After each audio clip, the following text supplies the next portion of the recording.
everybody? It's me, Nate, aka Double Dog, and I'm back with another rant. That's right, you can tell by the thumbnail what this rant is involving. And it's been a while. I kind of had to let this one stew with me. That's right, it's going to be an epic foul-mouthed rant. This is involving the Marvel's Crystal Dynamics The Avengers game. That's right. Or as what I like to call it, take a little bit of this game here and this little game here and mash it together in a very poor fashion. Now, what to say about Marvel's Avengers, other than the fact that they actually think that this abortion of a game should continue for up to 5 years, even though it currently has less than 1,000 people concurrently playing it on PC at this moment. Less than 1,000 people, and there's no cross-play either, so you can't even get the other 15 people from a PlayStation to join you as well. Now, honestly, when are they going to stop with making games like this? Game companies, stop making games like this. I swear, I don't understand what... I'll figure out what that was in a minute. But when are these game companies going to figure out to stop making games like this? Nobody wants to play a game as a service. That's a nice way of saying, hey, fuck nut. Give us your damn money. We're going to give you a crappy, unfinished game, and then maybe if you're still around in 5 years, we'll add some content to it. Golly, wow. And then it comes off like the most generic, half-assed game to begin with, too. I mean, if you can make a structurally sound game that can continue as a live service, then that's fine. But how can you take something like getting the rights to the Avengers, of all things, and make such a terrible game like this? I have played button mashers from years earlier that play better. This is actually hands down going to be one of my worst games of the year. And not because the game itself is all that bad, but just the fact that it's a games as a service model that was rushed to market, that was half-assed, it was full of glitches, and much just like Anthem. That's right, people. I said it. It's nothing but Anthem 2.0. Mainly because when you fly around the store in Iron Man, it just gave me really bad flashbacks of playing Anthem. Because after all, when you go and you buy a $60 full price game with the Avengers in it, you want the Avengers, right? Now, I can understand if you couldn't afford the voice actors of the actual talent. I get that. You know what? I'm sure Robert Downey Jr. wants plenty of money to reprise his role as playing Iron Man. I get that. So you could go along and get different voice actors for the characters, but you didn't even bother to get the damn likenesses. Seriously, it comes off to the most generic, half-assed, odd-lot brand version of the Avengers I've ever seen. And then when you, first of all, you can't even get that right, and the big thing that you want to focus on is Stretchy Girl, as I call her. You know what? I don't give a rat's ass about that character. I don't care. Oh, she's a powerful Middle Eastern woman. You know what? That's great. That's fine. But if that's the only thing, the legs that you have to stand on in this game is the fact that, look, we have a powerful Middle Eastern character in the game, I don't give a rat's ass about that. That's stupid. You know, you play the single-player story mode, and it plays like a generic half-assed version of Uncharted with a little sprinkle, little spittle of Tomb Raider in it. And considering Crystal Dynamics actually helped make this game, I am shocked of how piss poor the level designs are. You got cramped corridors, open area that leads you down a path with, guess what? You'll never guess what? Cramped corridors. And how many times in the pantheons of making a game as a service, you make the game to where it's not even finished. You plan the release patches and new update content, new endgame content as time goes on, by the time no one's playing the game. Second of all, you had a cheap, crappy little mini-story mission that I don't give a rat's ass about the characters. I don't care about the plot. It's the most mundane, terrible-ass plot I've ever seen in my life. Okay, you're telling me the homie didn't put some money in a mattress somewhere and now they're all broke? Whoopsie! I can't afford nothing. That's stupid. It's fucking stupid. It really is stupid. And the gameplay is garbage. Oh, you may unlock different movesets from all your different characters, and they look neat. And then when the best one is the Incredible Hulk, the way it looks is powerful. But when you actually put them from side by side with all the movesets, you realize that they're fundamentally the same damn movesets with some slight tweaks. And in the end, it's the same rinse and repeat gameplay.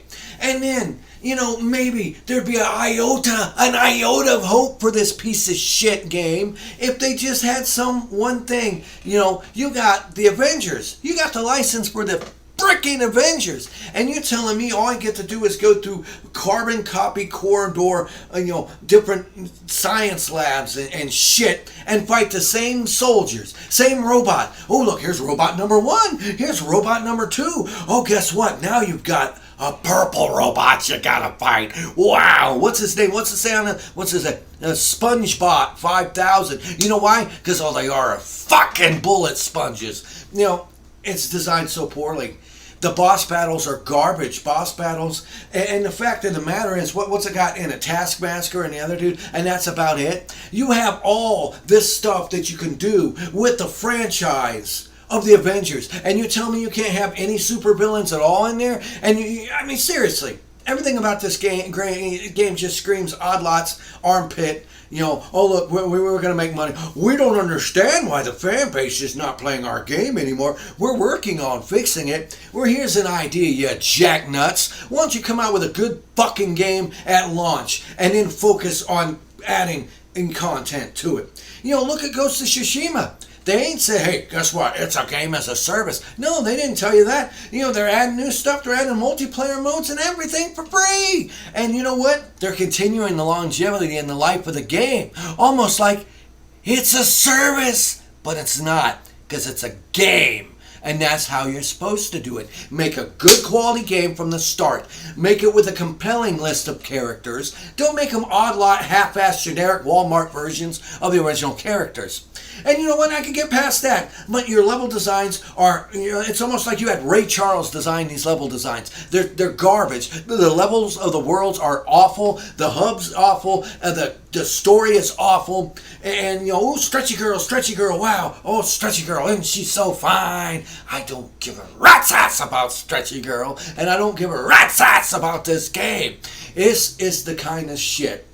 It just makes me want to puke. It really does. You have a great development company like Crystal Dynamics. Look at the work that they've done with their last set of Tomb Raider games. They were fantastic. The story's got a little convoluted and everything, but the gameplay loop and the control and everything was fantastic. And then you have a publisher like Square Enix, which, well, now that you think about it, Square Enix is notorious for one thing and one thing only, taking their sweet-ass time with coming out with a game, and when they do, it's normally about 10 years too late to where people don't want to play the thing anymore, and you're like, oh my god, look at Square Enix, they finally came out with Final Fantasy 87, and it's only going to be in 14 parts. That's one thing I can say about this.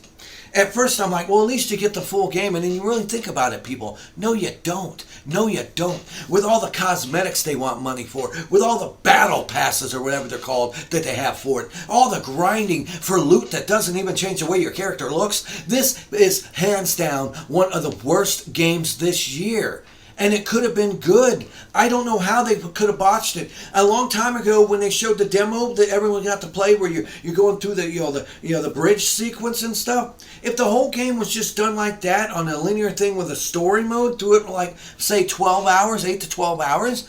I probably wouldn't have had a problem with this game. And you could go in and add multiplayer later on. You could even charge extra for the multiplayer if it was good. But to base the whole game around this self-centered, slapdash, four-player, game as a service.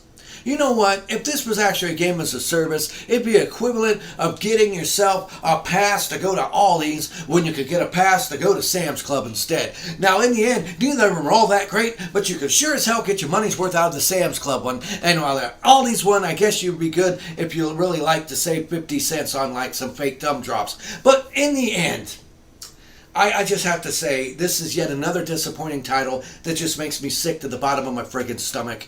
The fact that you have game studios like this that think this is the right way to make a game, you botched the way the characters act, you botched the way they talk, you botched a damn decent script, you botched the game world design, you botch it as a games as a service, yeah, right.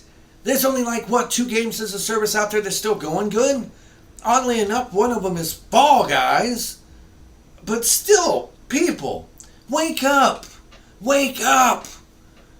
You people out there are at least gotten smart. That's why you quit playing this piece of shit. But in the end, 1,000 people who are still playing it, I don't know. Maybe you got a brain tumor in there or something.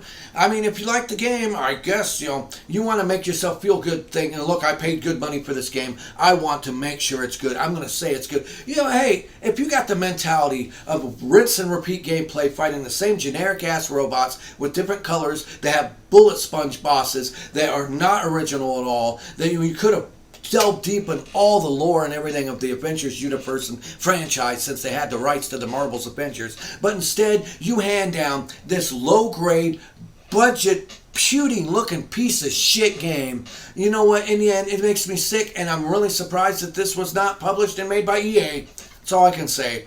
This was Nate, aka Devil Dog. I want to thank each and every one of you for watching this video. Hit the like icon if you like this video. If you don't like it, leave it in the comments why. Explain it. If you're one of the people that like this game, explain why. Make sure to subscribe to my channel. Stay tuned for my movie that will finally be out tomorrow at 8 p.m. The Wellborn. Check it out. And remember, I always end my videos by saying, have fun, play hard, and remember, people, the devil and his ghosts are in the details. Peace out until next time.